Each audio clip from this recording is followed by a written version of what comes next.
All right, welcome back everybody. Aesop Grimm here, and this is the continuation of our second Chronicle on Bannerlord. This one we're playing as one of the Sons of Battania. And at the very end of last episode, I kind of almost accidentally, I sort of just organically noticed we have over 3,000 influence, and I said we probably ought to be looking at kingdom decisions. So if I open up clan tier, I notice that we are clan tier 5, the clan Mech Grimm. And if we open up kingdom decisions and look at policies, I haven't looked at everything here. I just kind of looked up, I looked at these right here, and I am not very familiar with this aspect of the game. So I decided with this much influence, it's time to get my feet wet. So if we look at Senate, all lords have a formal role on the council. Tier 3 plus clans gain 0.5 influence per day. And the influence cost of inviting lower tier clans to the army are increased by 10%.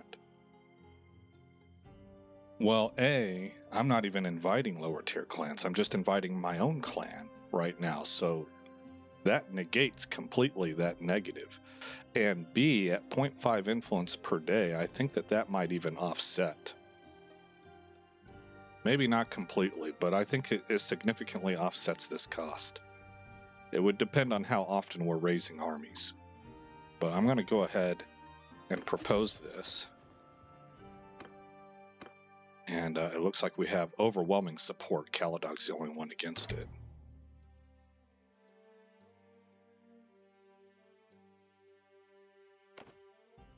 We're probably going to hurt our reputation with Caladog, but feudal inheritance. States with strict and formal laws of inheritance make it more difficult to revoke land. The cost of revoking a fief from a clan is doubled, and clans gain 0.1 influence for each fief they own. Okay. Well, we want both of those. That's really good for us. So we definitely want this. Again, everybody's for it. Your relation with High King Caladog will decrease. Okay.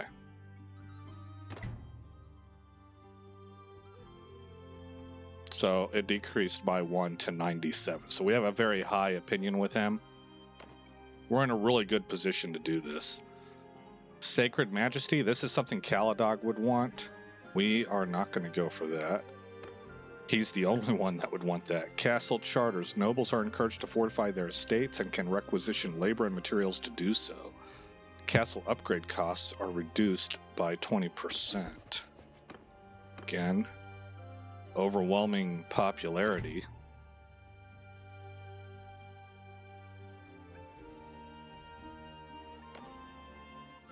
Peerage. A formalized ranking of aristocrats could increase the authority of those at the top. For kingdom decisions, tier 4 plus clan choices have double effect. An influence cost of the ruler overriding the popular decision outcome is doubled. Yeah. So, there we go. Next would be noble retinues. Nobles are expected to raise sizable retinues. Tier 5 plus clans lose 1 influence per day, but the party size of their leaders is increased by 40. I'm going to say no to that because I feel like this is probably the noobish answer. I bet I'm wrong because I've seen enough people say like party size is king. But I feel very good with my party size, and especially being able to invite my clan mates, which right now is just Nyasin. I don't want to lose that influence per day. Although I was sitting here, maybe I can afford it, but I'm going to pass for right now. Let's take a look at serfdom. Tenants are forbidden from leaving the lands of their lords without notice. Villages grant 0.2 influence per day to the owner clan, and towns gain 1 security but lose 1 militia per day.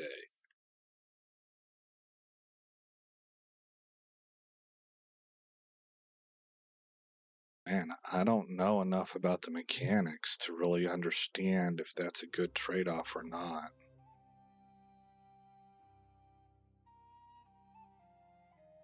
I'm gonna pass on it. banking on the idea that I'm already cranking out quite a lot of influence as it is. That's why I'm so high here.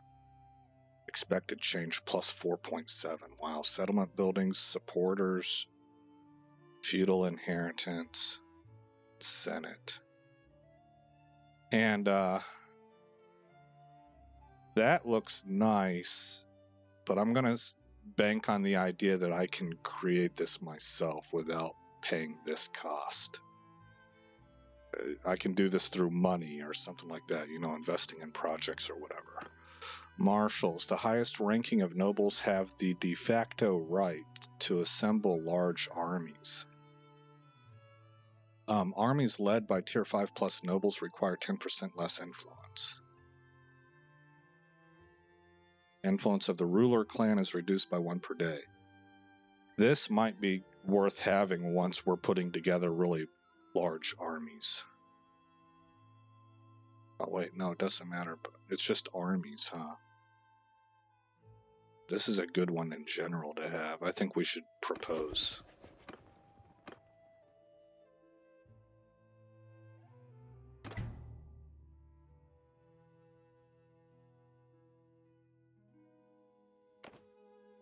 Okay, that brings us to land grants for veterans. The distribution of land to veterans was a key platform of Roman populists such as Marius and Caesar. The presence of veterans in farming communities helps with organizing militias. That's all true. I have read about that about Rome, but I think what it would probably depend upon is expanding. You need to be an expansionist empire. Well, that is what we are trying to be. So we are taking on new territory. Distribution of land to veterans. Let's see how it works mechanically. Militia quality is increased by 10% and village tax income is reduced by 5%.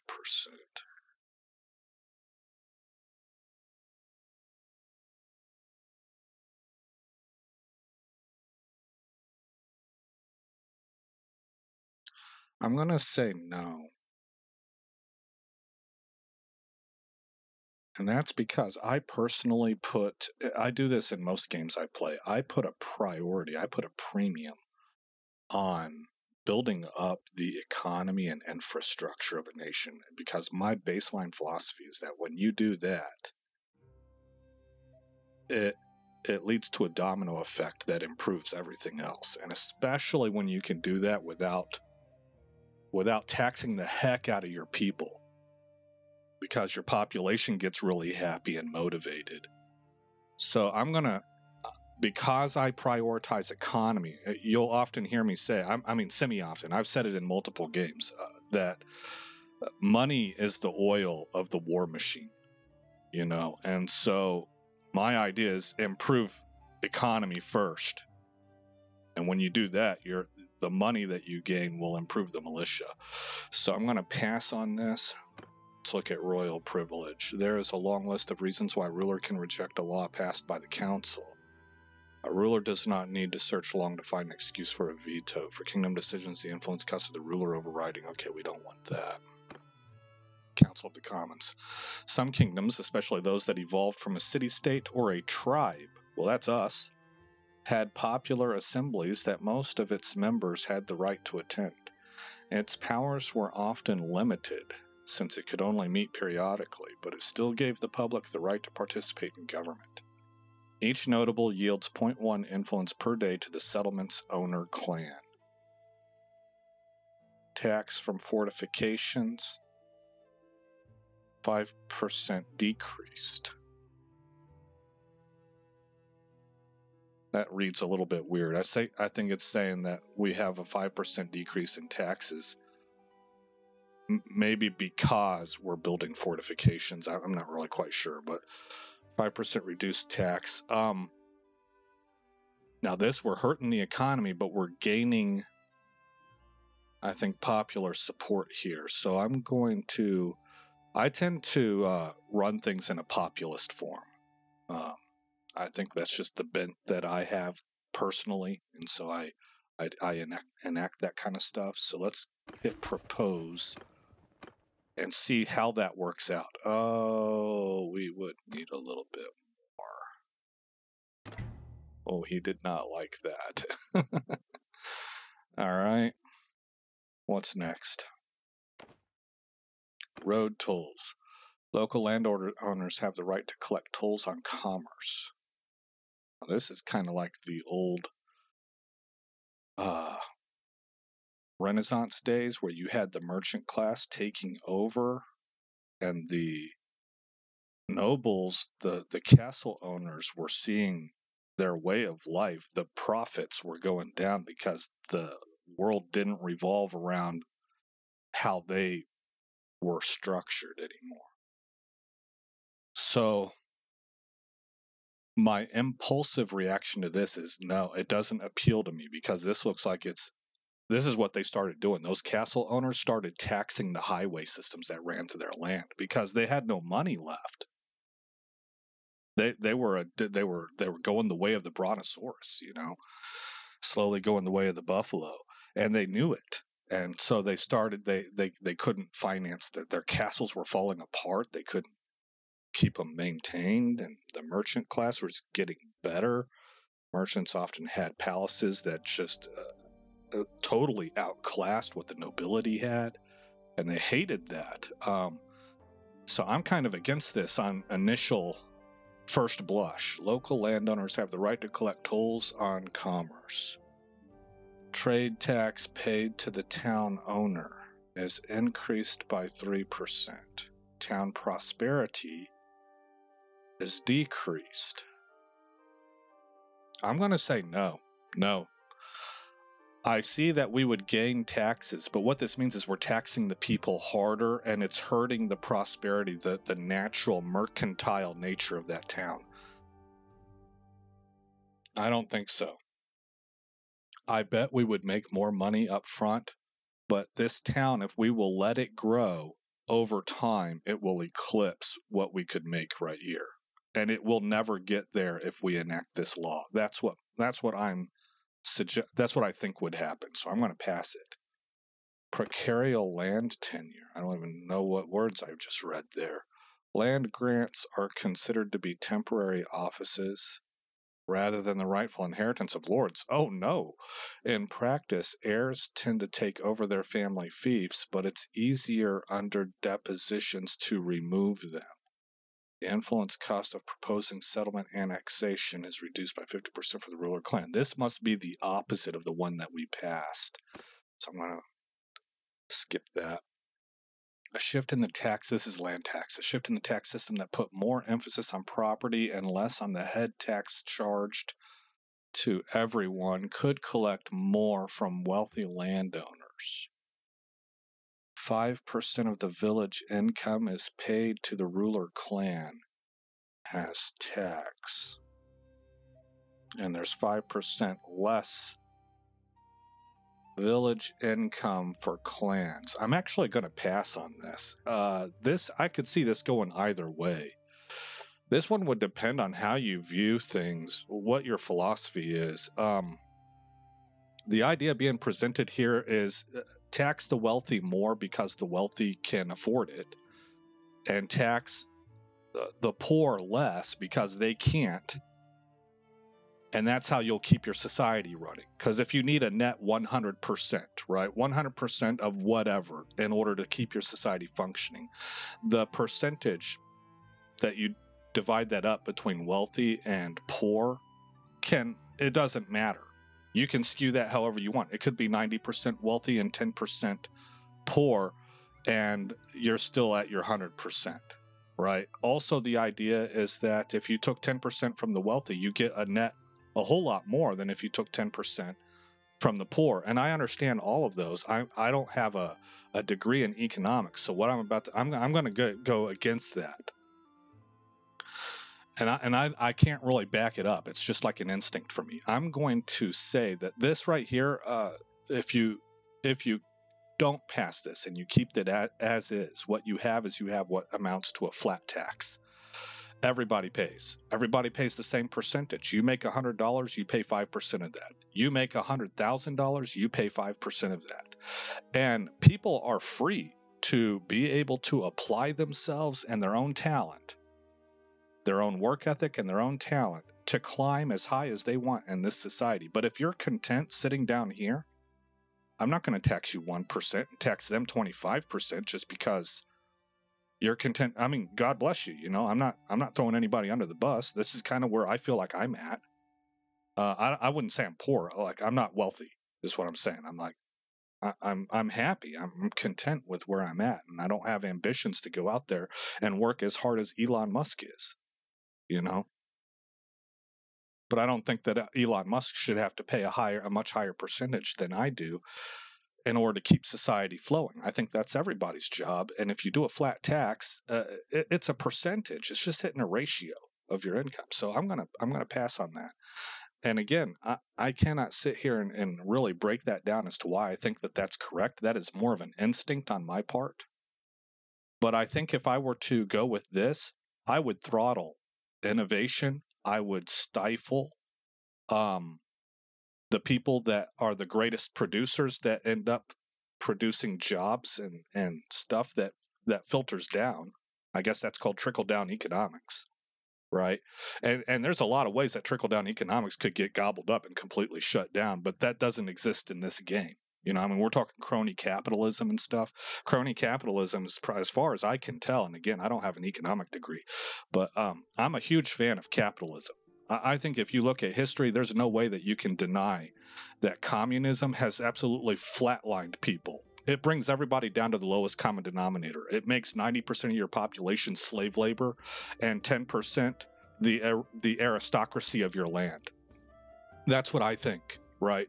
Capitalism, if you look at history, I don't think there's any real way that you can disprove that capitalism has done more in a relatively short amount of time to lift more people across the spectrum worldwide. But crony capitalism, as far as I can tell, and again, I am not an economics major, so if you want to school me in the comments, go ahead. I'll read what you have to say. But as far as I can tell, crony capitalism, that sucker is fascism. That is fascism, from what I can tell. And so, if you get crony capitalism infiltrated, then you're not going to get that trickle down effect, right? You got insider trading going on and stuff like that. Anyway, let's move on. State monopolies. The ruler has a monopoly on certain goods, although practically he can license out production to merchants and collect a portion of the proceeds. I don't like that. No. Magistrates. Rulers could appoint magistrates to rule in disputes and solve crimes. This could cut down on gang activity and lawlessness, but was often greatly resented by communities. Why would it be resented by communities? I could see it being resented by the racketeers, the people running the rackets. Town security is increased, but town taxes are reduced. Let's leave it up to the locals then. I don't want a debased currency. I think I'm kind of done right now. Look, there's a lot of stuff down here. I don't know. Trial by jury is kind of important. Hold on. This limits the ability of magistrates to condemn those they consider criminals quickly. Limits the ability of magistrates to condemn those they consider criminals quickly. We just got done with a huge case here in America where, oh my gosh, if we had been in a position where it was the government that could decide who was guilty and who wasn't, the wrong thing would have happened. But because it was trial by jury, this dude was found innocent, and it was like so clear cut. If you looked at the evidence and you looked at the film, it was super clear cut. This guy was innocent, man. It prevents arbitrary abuse of power, but landowners or gang leaders can sometimes use threats or bribes to manipulate it. That's true, and we had that attempted also. We had some jury intimidation happening by civilians. You know, I mean, I would say civilians that are basically domestic terrorists, or they're inkling that way. They're associated with groups that I think should be qualified as domestic terrorists. But wow, this is interesting. This is such a timely thing because it just happened. Settlement loyalty is increased by 0.5 per day. Settlement security is decreased by 0.5 per day. And clans lose 1 influence per day. I could see how this could be true, because if you're an authoritarian state, you're going to have more security. You have a whole lot less freedom, and everybody is at risk of being thrown into the gulag. But an authoritarian state is run very rigidly, and there's complete total control. In an open and free society, you have risk. You have inherent risk, and it's your responsibility at the local level to be able to put the right people in the office and to take accountability for yourself and for your community.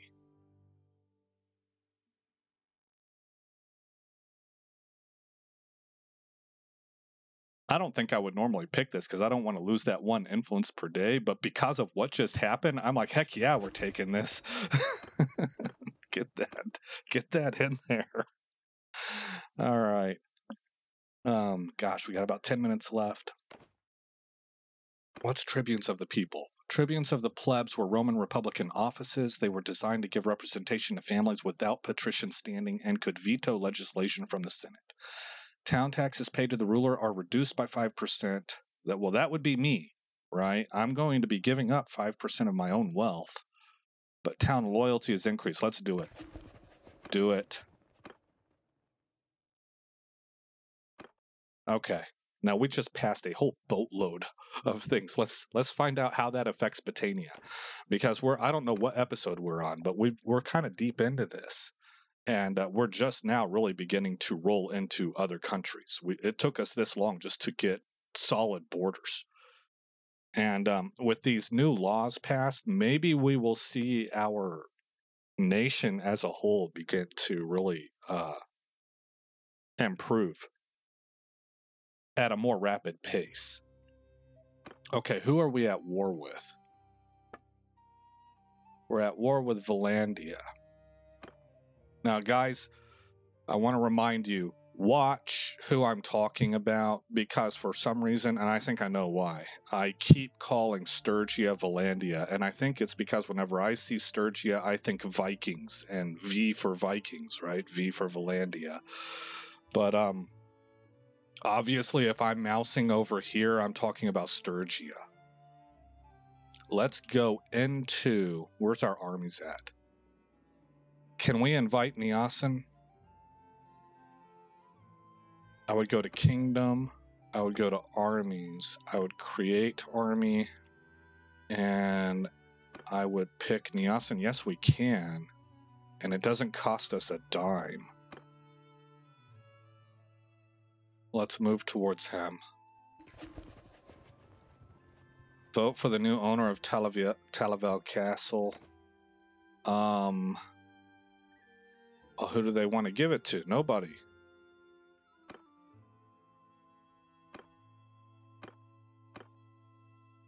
Might as well give it to me then.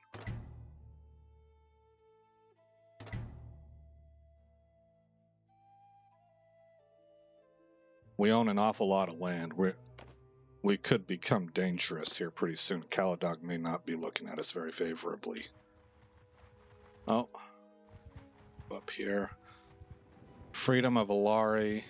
No. Oh. You are a Valandian war tribe. War party.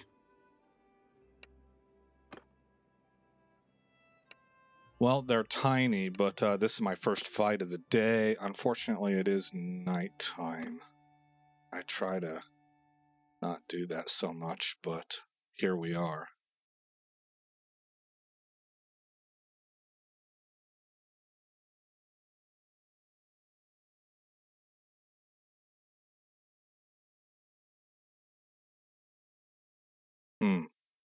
Normally it doesn't hang up like this. Sure. What might be going on? There it goes. There it goes. Okay. I don't know what caused that. That's concerning. All right. Footmen! Stop moving! Stand apart! Move to on my flank! Yeah! Alrighty then. We'll bring the cav out. Let's switch over to javelins.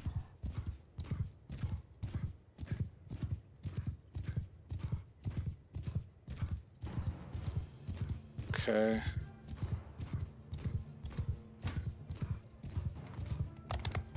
Ah.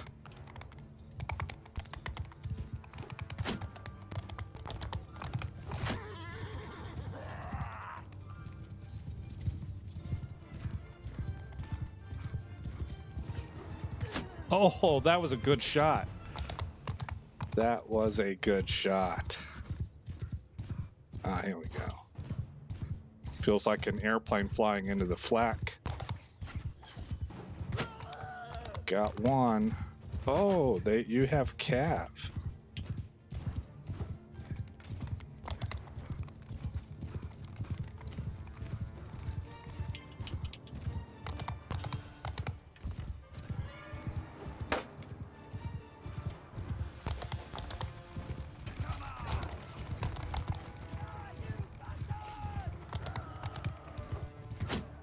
Got one.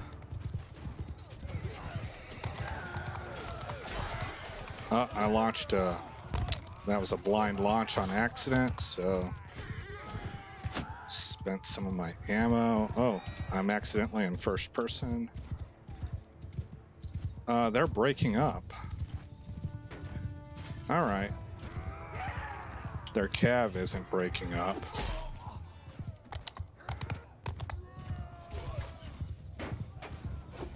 Oh yeah.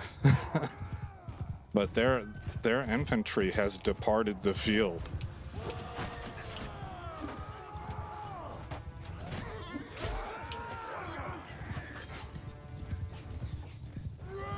Oh, I took my eye off my target and then lost him.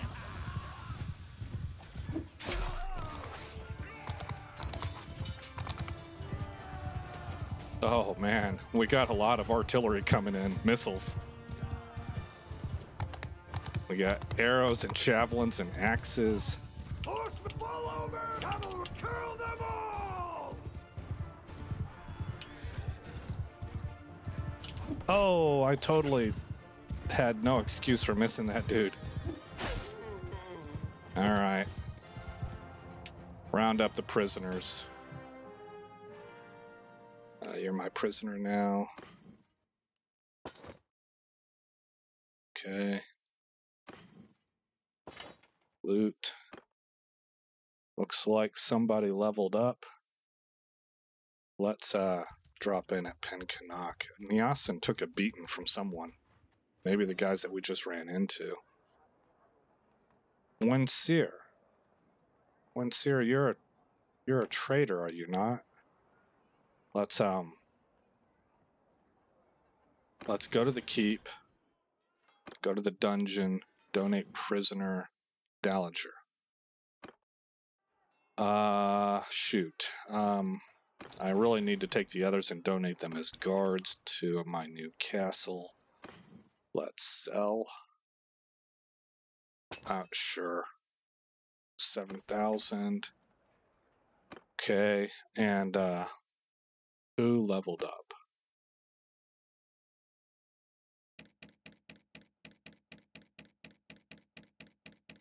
There it was. I kind of let my peripheral vision pick up. It was Eorin. I'm going to go perfect technique.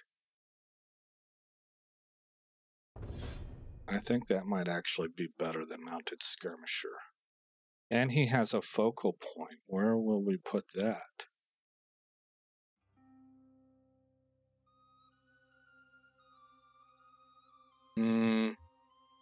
Into writing? What are you doing for me?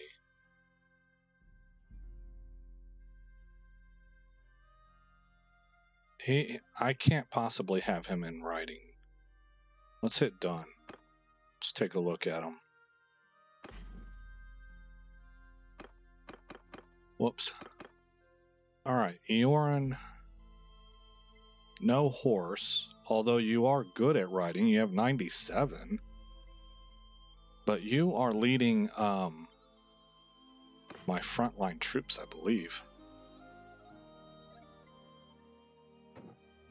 Yeah, you're in group 1. So athletics, maybe I would put it into athletics.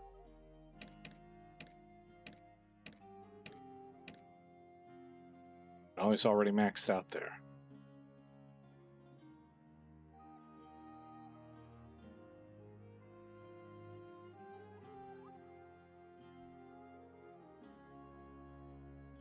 I think I might have him set up for like a future war party leader. Yeah, I do. If I were to do that with him. Let's put a third one into leadership. Okay. Let's not. Let's put it into tactics. Okay. And hit done on that. We're going to be wrapping this episode up. This one, actually, I didn't use the pause function as much, and we didn't really do a whole lot of fighting. This was more of an administrative thing. Most of it spent on the rules, passing laws. Click to continue. Oh, wait a minute. I don't need to talk to you. Okay, he's in our clan. He's in our army. Let's move down to Televel Castle.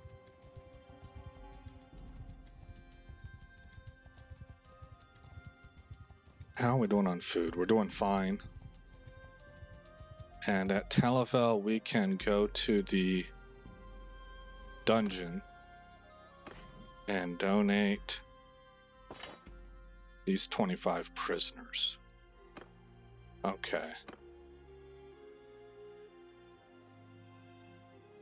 Do I have another governor waiting to be here? Shoot, I can't remember, guys.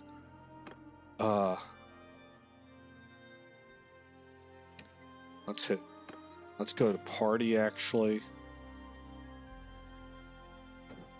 Derngill, the hunters and group. No, they wouldn't be with me here. It would be right here. What about clan? Do I have anybody standing by?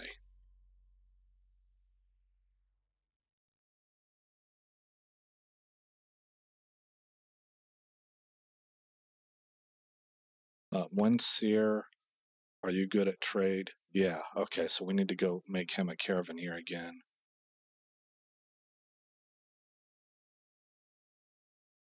I don't know, it'd be somewhere down here, right?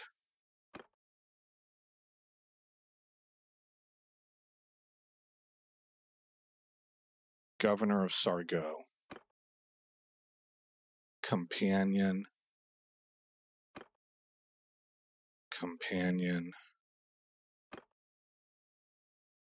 Governor of Calais.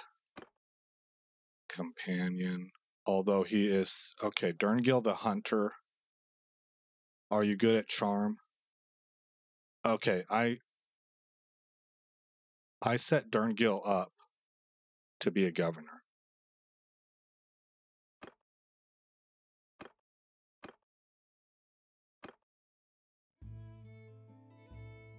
Where's charm at? Right here. Yeah, Derngill. Okay, so if I come over here and I look at Derngill, he's probably assigned to Group 2. Do I have another leader for Group 2? Mengus. Okay, yes. So we will manage the castle and we will establish Derngill as the governor. Give him a bunch of money. Let him kind of auto-handle it. How am I doing on money? 439k. Okay, we're fine. And then next, I want to head back up to Pencanak.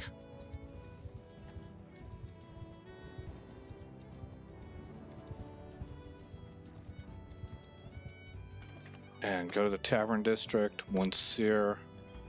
Take him to party. Back to Town Center. Talk to this guy. Form a caravan. An expensive one. And put Wenseer in charge. Okay. We're going to save it. Oh, not save. Save as. So it probably just saved over current 1.